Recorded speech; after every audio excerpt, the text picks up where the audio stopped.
Tim Hunzy, partner in Parallel Music Publishing and AIMP board member. Welcome to the Nashville Pubcast. Today we cover some frequently asked questions about publishing and songwriting with Trina Smith, Leslie DePiro, Josh Osborne, and Luke Laird.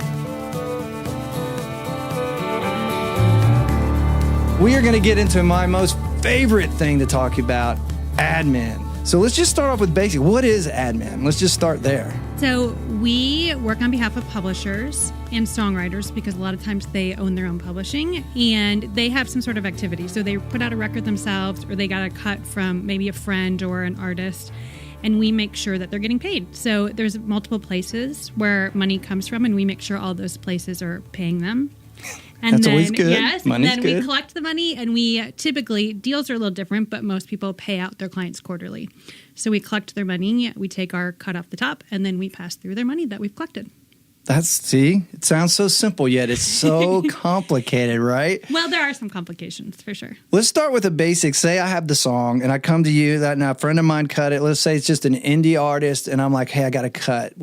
What do you start with? How do you begin the process? So step number one for anybody is to affiliate with a PRO, Performing Rights Organization.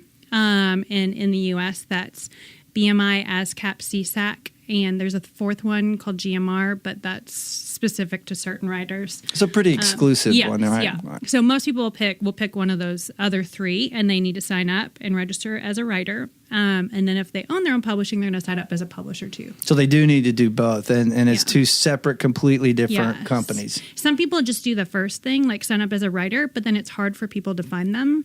So it's always good to set up as a publisher at the same time. You can do it all online. It only takes a few minutes to process.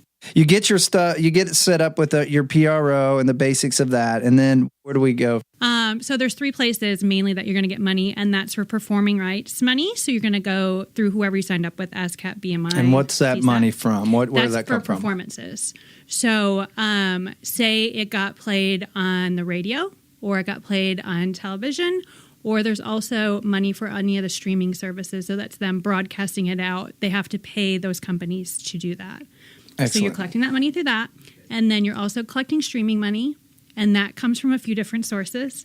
And then you're collecting any downloads or CD sales. And that, if it's like an independent person, that's coming from your buddy. Or if it was like someone from Sony Records, you're getting it from Sony Records. So it's whoever puts the record out, they're going to be paying you for CD sales and downloads. And that's called a mechanical license, correct? Mm-hmm. And do you negotiate that license? And, Yes. and is it a standard rate, or do you negotiate a rate for Standard that? rate, unless they want something that's not standard. So usually it's 0.091 cents. And if the song is over 5 minutes, it costs more money. But that's the standard rate. Sometimes if you're the artist, you'll negotiate with the label and get a lower rate. But for everyone else, it's 0.091 unless you've negotiated differently. Like a control comp clause, Yes. what you'd be referring to. And then there's a few artists that put out big compilation records, and they'll press like a gazillion units, or like a million units, and they'll pay for a reduced rate, but they're paying a bunch of units ahead of time.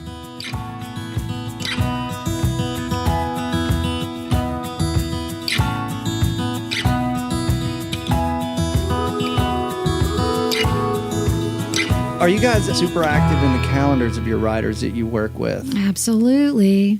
Oversee all of the calendars. Thank God I have an amazing team to handle with a lot of the minutia of the rescheduling that shouldn't be happening, but does. We can get into that. As a transition, I remember when I first started in music publishing, I didn't do calendars. I'd hook up co-writes, but I never saw a calendar, technically because they had, what did you call those, day planners? Yeah.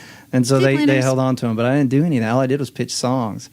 So we've had to Those get were the better days. at, I call it calendar jockeying. I like do a lot it. of calendar jockeying. Not my favorite part of it, but you have to though, right? It's You vital do. to the business now. I'm just finding that it's heavier on the calendars and lighter on the publishing and pitching, which is unfortunate. Do you feel the same? Like it's more like matchmaking. I spend a lot of time trying to do matchmaking for my writers, find those right relationships that are going to help grow their careers. Yes, and I also try to still convince writers, I don't know why this still doesn't happen, but to allow their calendars to breathe.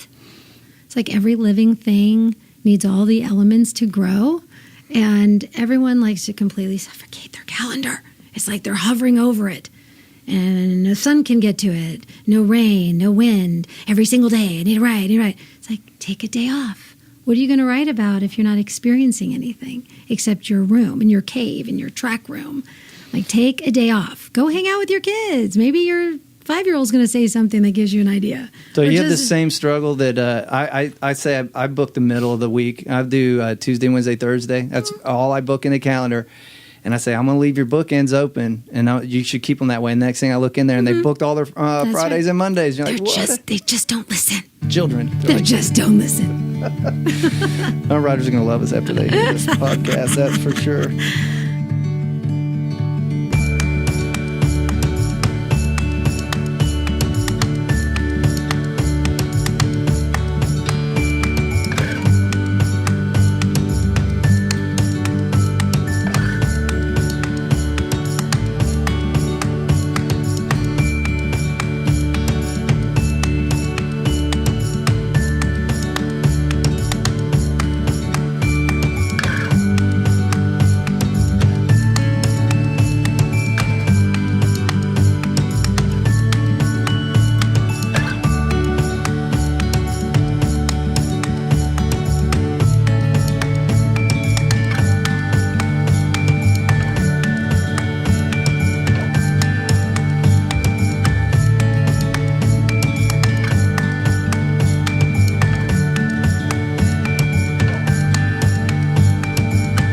When you guys are looking at writers, is there a thing that makes you decide that's it? I need to sign this guy.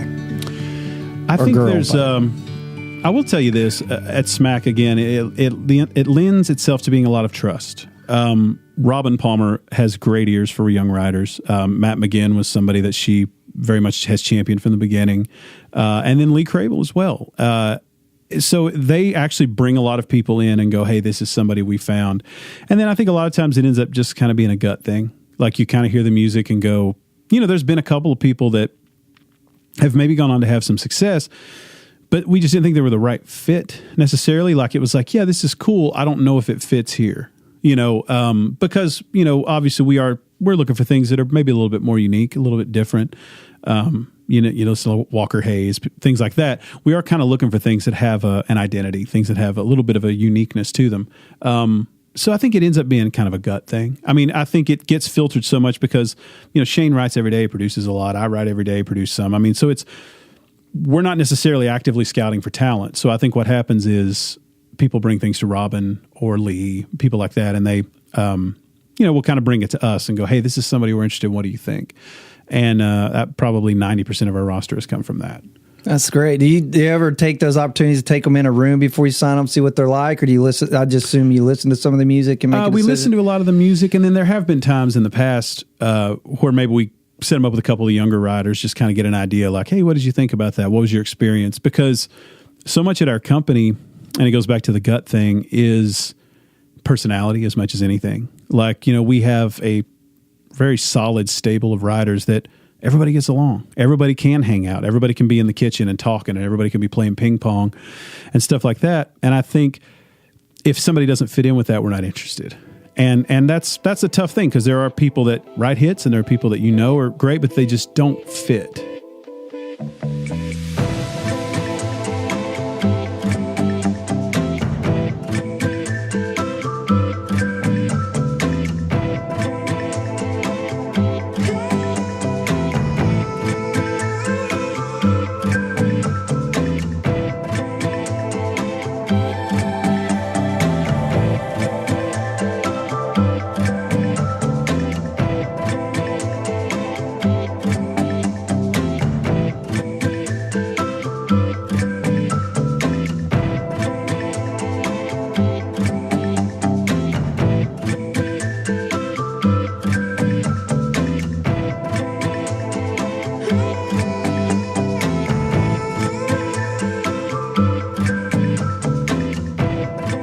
Is it hard, like now that you approach a day, like I'm sure, like you mentioned, you just started writing and you wrote songs and you wanted to write songs. Do you look at things differently as a business owner on like opportunities that you need to do or take as far as writing? Like, well, I obviously need to probably write more with Little Big Town, or do you try like, well, I still want to do this with these young writers, but I know if I have the option, I probably should write with Artist A or whatnot. Does that occur, or do you just still go with your gut in general?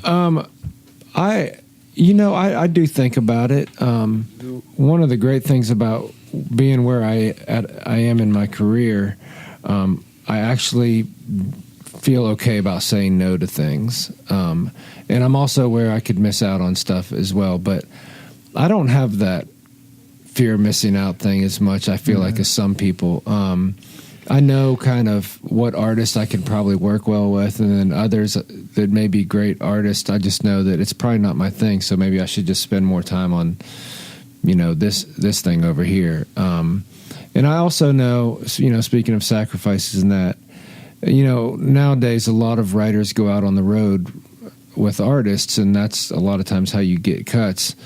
I've kind of consciously chosen to not do that a lot, just because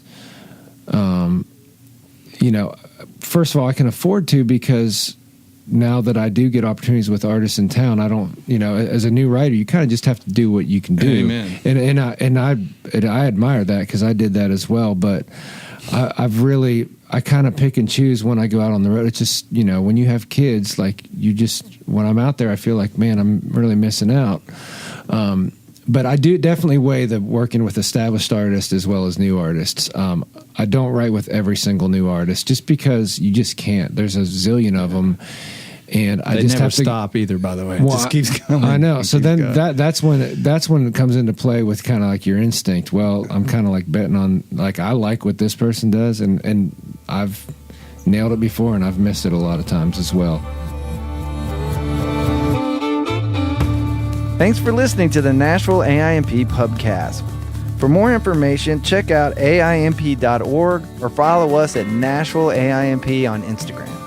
The Nashville AIMP would like to give a shout out to our sponsors, Jamber and Sound Exchange. Jamber wants to know if you're looking for an easier way to capture song splits at the point of creation and organizing your catalog. Jamber is our podcast sponsor, and they are offering listeners a first look at their songwriter and publisher apps that allows songwriters to collaborate when inspiration strikes. Go to jamber.com/AIMP to sign up today. Sound Exchange develops business solutions for the entire music industry. They collect and distribute royalties on behalf of more than 155,000 recording artists, master right owners, and music publishers. Sound Exchange have paid out more than $5 billion in royalties. SX Works serves the licensing and administration needs of music publishers around the world and operates CMRRA, which represents music publishers and administers mechanical rights for the majority of songs recorded, sold, and broadcast in Canada.